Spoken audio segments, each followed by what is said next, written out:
Цагдаагийн байгууллагаас Оги брендийн үүсгэн байгуулагч оюун цэцгийг залилангийн хэрэгээр шалгаж эхэлжээ. Тодорхойлбол Баянзүрх дүүргийн цагдаагийн хэлтэст залилуулсан гэх 9 иргэн гомдол мэдүүлж мөрдөн шалгах ажиллагааг эхлүүлжээ. Оги брендийн үүсгэн байгуулагч оюун цэцгийн цахим орчинд олон мянган дагагчтай өгөөд олон төрлийн бизнесийн үйл ажиллагаа явуулдаг нэгэ. Түүний Оги эдүү сургалтын төвөөр дамжуулан Австрали улс руу зуушлуулах нэрэлээр иргэдэг хохироосон байж болцсошгүй талаар бидэнд мэдээлэл ирсэн юм а. Мөн Австрали улс руу ажил зуучлуулна хэмээн 10 гаруй сая төгрөг шилжүүлсэн иргэн хохирсон талаараа бидэнд тандлаа.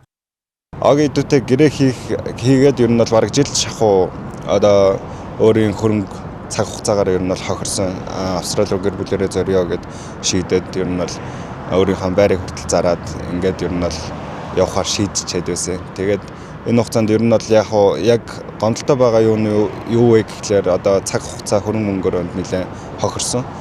Дааснасаа болохоор 10 сая төгрөг ингээд гаргаад өгч ирсэн. Гэрээ хийдэг. За ерөнхийдөө гэрээгээр халахвчсан залилсан гэсэн. Гэрээ хийсэн болохоор ерөөсөө иргэний хэрэгэл шүүхээр л явна. Цагдаа дээр болохоор ерөнхийдөө бидний асуудлыг хүлээж авдаггүй ч юм уу. Одоо нэг гэрээ хийсэн болохоор заавал иргэний иргэн шүүхээр дамжих хэрэгтэй. Хохирогчид цагдаа шүүхийн байгууллагад хандхад эсрэгээрээ нэр хүндэд нь халдсан гэх үндслээр шүүхэд өгнө хэмээн дарамтлагдаг тул ил гарахаас эмээж байгаагаа хэлсэн юм а.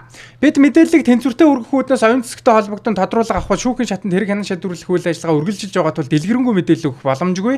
Хэрэг эцэслэн шийдвэрлэгдсэний дараа тайлбар өгч болно гэх байр суурийг илэрхийллээ. Мөн түүний сургалтын төв үйл ажиллагаа явуулж байсан барилгын эзний зүгээс оюун цэцгийн хамсаатнуудад хоолойдоо хутга тулгуул замналхийлэлд өртсөн талаараа мэдээлэл өглөө. Тэр объектыг ашиглаж хүүхдүүдээс сургалтын төлбөр даатгалын мөнгө дээрээс нь эцэгчүүдээс нь визэнд оруулах гэдэг 30 сая төгрөг нэг хүүхдээс аав ээжсэн хүүхдтэй хамт Австрали руу зуны сургалтанд явуулна гэдэг 30 сая төгрөг аваад бүгдээрээ иргэн төлөлтөөр манай руу орж ирээгүй багш нартаас цалин болж чөөгүй гадагшаа гарсан байна. Энэ өөрөө мөнгө болтохгүй. Амбуу мөнгө 360 сая төгрөг.